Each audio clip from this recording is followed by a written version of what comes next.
Marsie's Menagerie, the frisky, fast-paced Sunday morning show featuring lively, informative interviews with veterinarians, trainers, breeders, and groomers, up-to-date product reviews, and special segments. The show is hosted by pet care expert and journalist Marsie Hall Newbold. Be sure to tune in to this week's program. The studio guest will be animal communicator Victor Paruta. He'll talk about the psychic connection between companion animals and their owners, and take all your phone calls. Sunday mornings at 10 here on WDJO. We have a weekly contest to win a gift basket from Graeters. You get a fancy gift basket with pet treats, a leash, bandana, and other goodies. So the first caller to 513-749-1480 with the correct answer wins. And I'm going to have Victor ask the question. Okay, here's the question. What is Dennis the Menace's cat's name? The first caller to 513-749-1480. WDJO. Rusty's Ristorante in Deer Park. All right. What's the answer? Hot dog! Hot dog! Hot dog! We don't want to get the answer until they... Yeah, right, but if I'm going to be, answering... I've already told you! I just went... Okay, now what are we going to be going back into? We're going straight to heavy petting. Okay, so maybe we should get Charlotte in here. Bear? What? I should go get her? Yeah. Then maybe we ought to hook up. Well, no, wait a minute. We're going to do Victor for another segment. Yeah. So it's okay. Do you have any more of those flyers, Victor? Oh, yeah. Because the reason why I was asking, it's actually good that we ran into you, is because we're looking at getting helping getting the station out to different events. Oh, really? We can also mention the event on the air and that. The only thing is, who's the main person in charge of Me. Yeah, I've been putting this on since 1992, so I'm in my 21st or 22nd year. Okay. Yeah, because I don't know if you guys do any kind of for entertaining. Of course you've got the psychic readings and that, so you don't want like real loud music or anything. But if you guys thought of like just having some ambiance music or We've got live music. We've got this is a big show. It's we got like 225 exhibitors, and it's Chamberlain Convention Center. It takes up almost the whole top floor, I guess. It's that new part of the building. Oh, okay. So we do have live music in the lobby area, and we also have like new age music playing over the loudspeakers. So it's all real spiritual and stuff. Yeah. Lookout Joe. Now Lookout Coffee Roasters. There we go. Lookout Joe. It's the coffee. Yeah. Oh, I've been there before. Have you? Yeah, that's a nice Mount coffee Lookout. shop. Yeah, it's really nice. It kind of was cool where the lady was sitting there talking about this. Well, you know what? Animals go through the same after-death experiences that people do. Well, what I thought was funny was my brother passed. Well, it's been a while now. When I was over at his house cleaning out his house and everything, his dog he had that was so... What made me realize that they have the same feelings, and that was every night I would go over to clean a little bit at a time. Whenever I would go in, she would go and just sit at the doorway to his bedroom and just look in at his bedroom, like, where's he at? Oh, sure, yeah. Yeah, when I do readings for dogs, a lot of times their dead owners will come through. Because it's kind of this interesting thing where sometimes people on some intuitive level, they might have a sense that they're going to pass. And they'll get a pet. Oh, yeah, these are hilarious. Hi, boys and girls. Remember me? No, Bob of Heavy Petting fame. First off, I wanted to thank anything to do. I know that Marsie from Marsie's Menagerie is going to be having pet psychic thing. And I'm also a bit of a pet psycho myself. I can tell you just what my pets will think. Little Charlie is a rescue dog. And they told us Charlie's a little cocker. Kind of looked like it. But I know he isn't. I know little cockers having had one myself. Well, actually, I think he might be a little weird. So I asked him straight out, Charlie, what type of dog are you anyway? There's a long, awkward pause. That's spelled P-A-U-S-E. Well, I thought he was stalling. And I said, speak! What are you trying to tell me, boy? Timmy's dead? He acted alone, like Lee Harvey Oswald, or a stimulating game of charades. Finally, he grabbed a pad and pen and I asked again, what type of dog are you? He fetched his note. One word said, shy. So yeah, I can communicate with my pets. The first step in a successful relationship between man and his best friend, communication, and of course, snossages. I'm also a pet psycho with Micah, my minor bird, my pet parrot, Polly. They can talk better than I can. And my parakeet, Petey. We can read each other like a book, almost like we speak the same language. In fact, Polly reads aloud to me every night before I drift off. So I'm not near as intuitive and psycho with Goober and Gomer, my goldfish. When I help with their strokes, they're cool, detached, and unresponsive, especially if floating on their backs. Frisbee is pretty one-sided.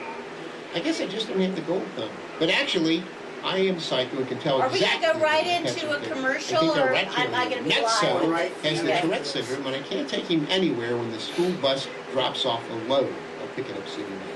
See, I admit I have an active imagination, though not an active lifestyle.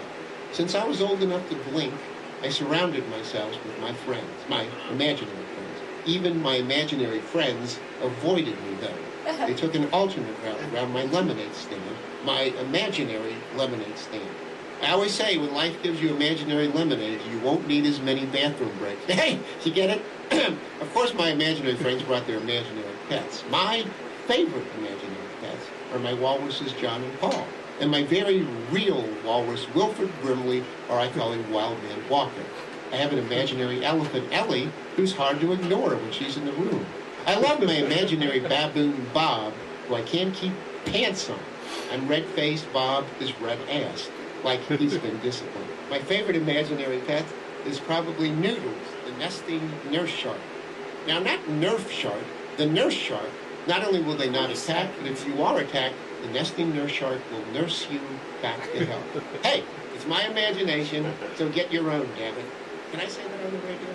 This is Bob. Oh, Bob, Bob. He's my baby. I had an imaginary pet. Actually, I had two. I had a dog named Zero, and that was from the Uncle Al show when I was maybe 3. And I used to make my parents and my grandparents act like they were holding an imaginary leash when they were walking down the street, and if they didn't, I would pitch a fit. I was a big old drama queen even then. And I also had an imaginary parakeet named Chalky, and that was named after my Chalk's vitamins. And I was lucky enough to get a real Zero, a real live Zero. And she was my childhood pet. She lived to be 18. She was a border collie, and she was my sister and my best friend. And Chalky was a parakeet, and he lived at my great-grandmother's house. And my great-grandmother used to always say, all that darn bird ever does is peep and poop. Now, okay, listeners, you must not want to win this fancy gift basket from Graeters with all of the pet treats and the bandana and the leash. So call 513-749-1480 and answer this question. What is Dennis the Menace's cat's name? 513-749-1480. I know you can do it. Now, Victor, I would be amiss if I didn't ask if you would do a reading for me. I have a picture of our Cocker Spaniel, Nipper, who passed away 3 years ago, and when he passed away, we got Nosey on the same day. Well, I think that's really wonderful, actually, because a lot of times your animal companion will not want you to be alone even after they die. So I wonder if Nipper helped bring that about somehow. But what I do want to say is both Nosey and Nipper are, You are great with animals, Marsie. I don't know if you know that, but these dogs are two of the most adored animals I think I've ever tuned into. And Nipper's energy loves when you think about, is it a he or a she? I can't tell. Nipper was a he. A he. And Nosey's a he. No, she. Nosey's a she. A she. Okay, so... She's dainty, can't you tell? Dainty? With that red collar and the diamond nosy? I don't know about dainty, but anyway, both of your dogs are, they're so loved, and they adore you so much. And Nipper loves it when you think about him. You know, it makes him really happy that you remember him, and he gets all excited. And actually, have you seen any orbs in your house, or have taken pictures where there's orbs around you? Yes. That's Nipper. One of those orbs is Nipper, because Nipper likes to hang around right by your head, her spirit.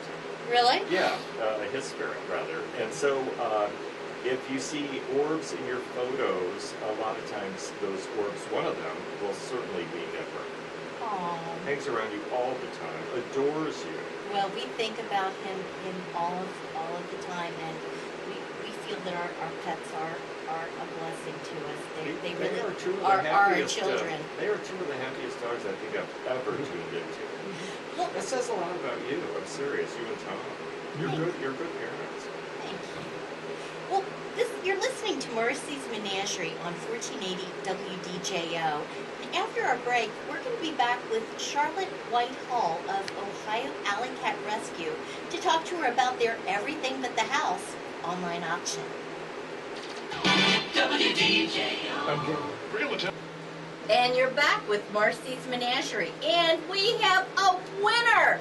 Frances Possipil called in, and she had the correct answer to what is Dennis the Menace's cat's name? Hot Dog. Of course, his cat's name is Hot Dog. So congratulations. And I'd like to introduce my friend Charlotte Whitehill of Ohio Alleycat Resource. And welcome, Charlotte. Thanks. Could you tell us a little bit about what Ohio Alleycat Resource does? Yes, our mission is to enrich the cats and communities in Greater Cincinnati, and we do that in multiple ways. We have a no-kill animal shelter that takes in homeless cats and finds loving families for them. We also have a low-cost spay-neuter clinic that spays or neuters more than 8,500 cats per year. And oh my gosh! Yes, we assist people also who are caring for stray and feral cats. And what is a feral cat? A feral cat is one that hasn't been around humans much, and some people call them wild cats, or they're just not the kind of outdoor cat that comes and rubs against your legs and wants to live in your house. Oh, and is that a big problem? I wasn't aware of that. Oh, absolutely. There are thousands of feral cats in Greater Cincinnati, but our organization believes that these cats have homes, outdoor homes, and through our efforts to spay and neuter them, it helps curb the overpopulation and gives them better health.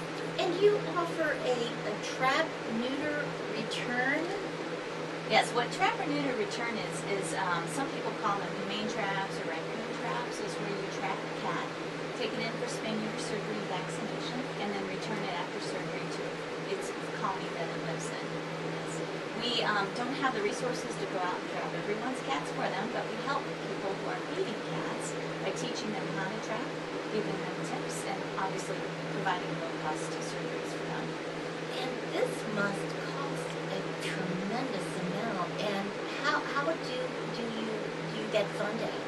Our organization is funded through generous donations from individuals, grants, and fundraising events such as the Everything But the House auction we're discussing today. Tell us about that. I understand that it's already underway. It sure is. In fact, tomorrow is the last day to bid.